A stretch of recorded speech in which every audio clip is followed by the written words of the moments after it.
Hey everyone, how's it going? I'm Brian with Destructive Gaming. Thank you for watching. Thanks for stopping by. Um, I've decided to do my first top 5 list video. Um, Doing my first list, I've decided to go classic games, as I love classic gaming. Um, Going classic, I've decided to go Sega because, you know, especially classic, Nintendo gets all the love. Especially between the SNES and the Genesis. Uh, Rightfully so. I mean, the SNES had a lot of great games, a lot of RPGs, a lot of great action games. I was fortunate enough to own both growing up. Not right away, it was quite a few years in between.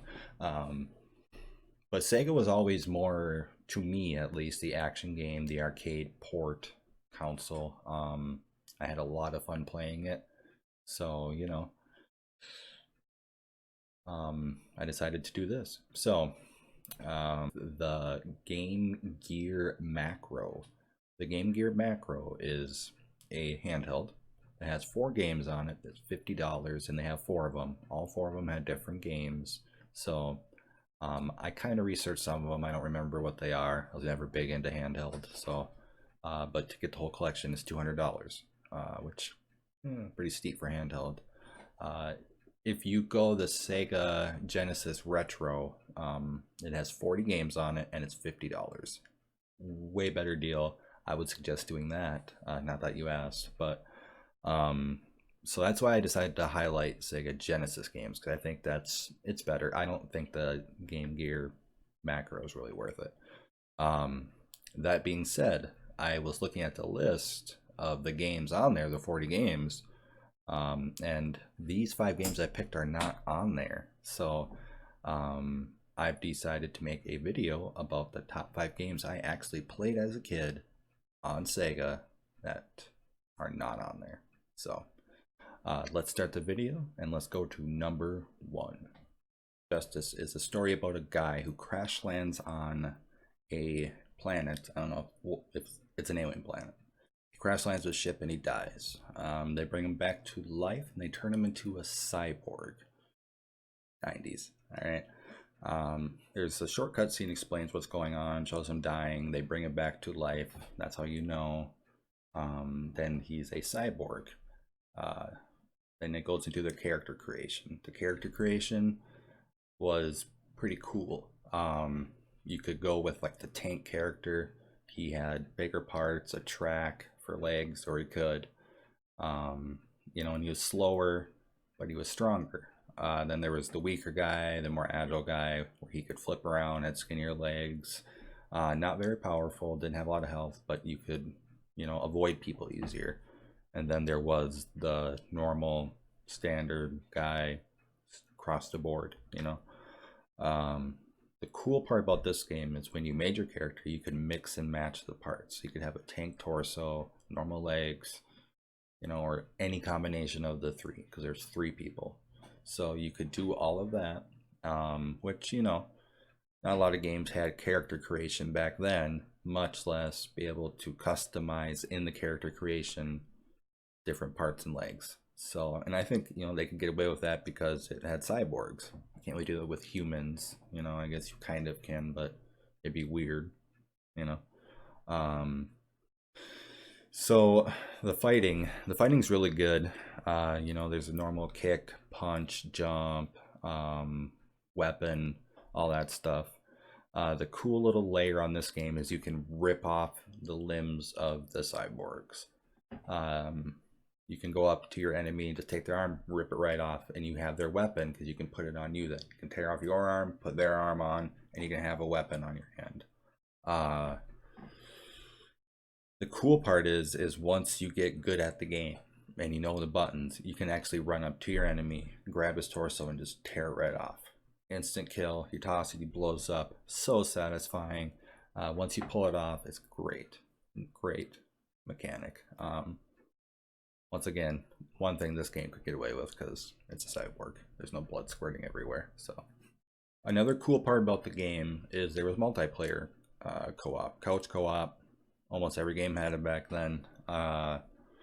Cool part about this game is you could work together, beat the game, you know, beat up the bad guys, but you could also hit each other. You could punch each other, rip each other's limbs off, you know, hinder your friend just being all around dick, which, you know, I did. Uh, so that was fun.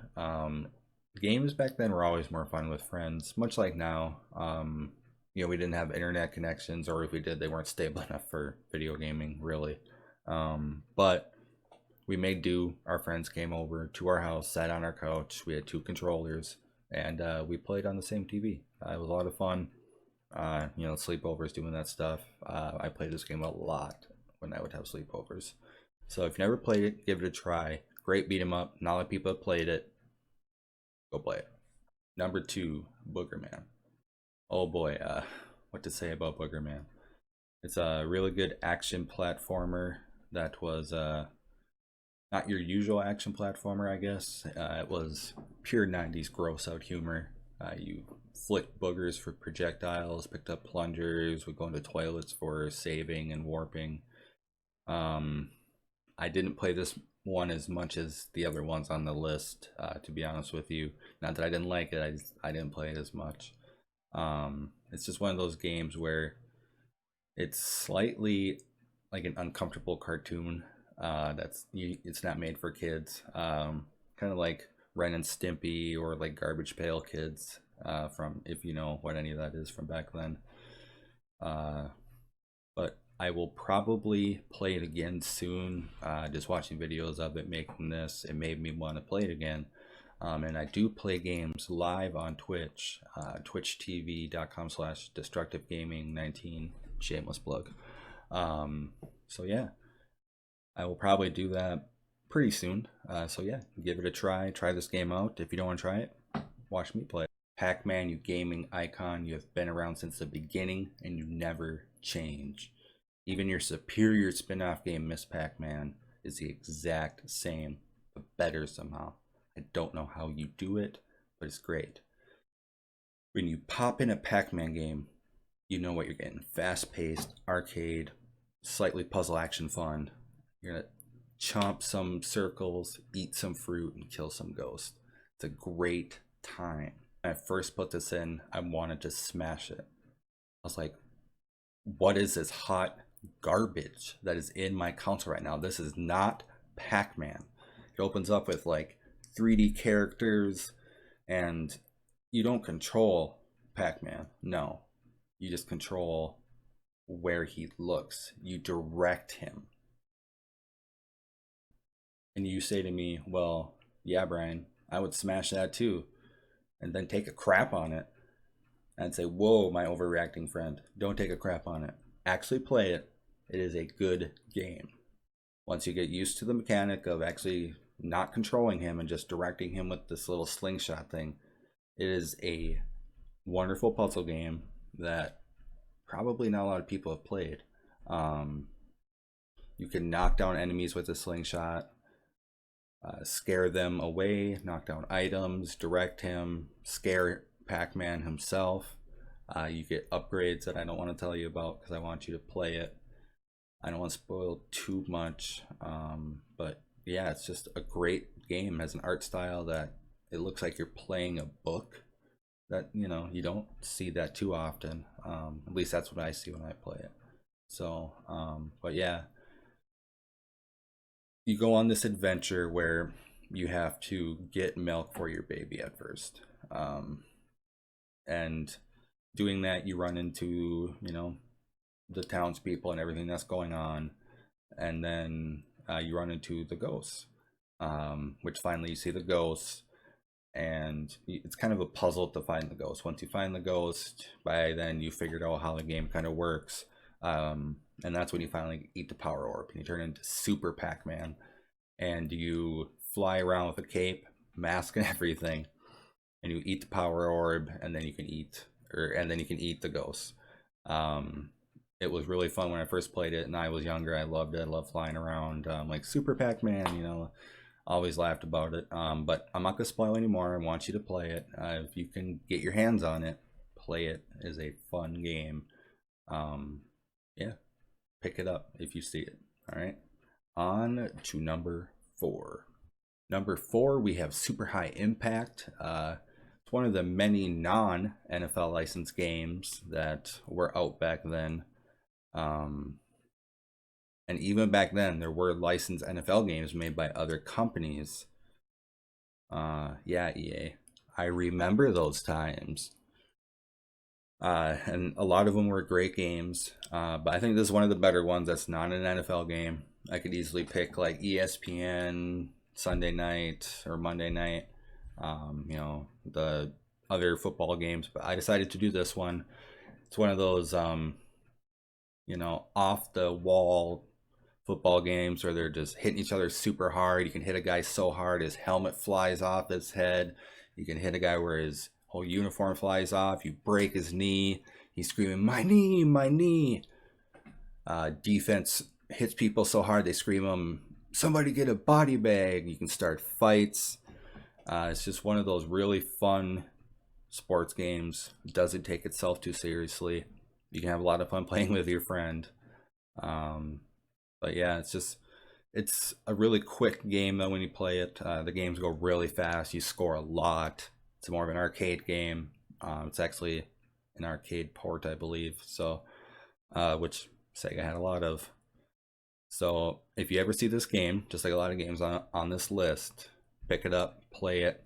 They're kind of hard to get used to nowadays. Those old football games playing on a 2D plane, but once you get used to it, it's a really fun game, and you can just have ridiculous amounts of fun doing ridiculous things that would never fly now in an NFL game. So, yeah, on to the final one, number 5. This one you're thinking he is going to pull one out I've never heard of. It's going to be an off the wall game. It's going to be amazing. When I hear it, I'm going to play it instantly. And I think you're right. It is out of left field. Not a lot of people have played it. People have probably heard of it, but they probably pass it up once they hear it. And you're going to question my judgment here, but here it goes. Taz, An Escape from Mars. You heard me. That's right. A Looney Tunes game. A licensed game. Unlike now, back then licensed games could be good. Sometimes they were great. They were great games. This is another one of those great games.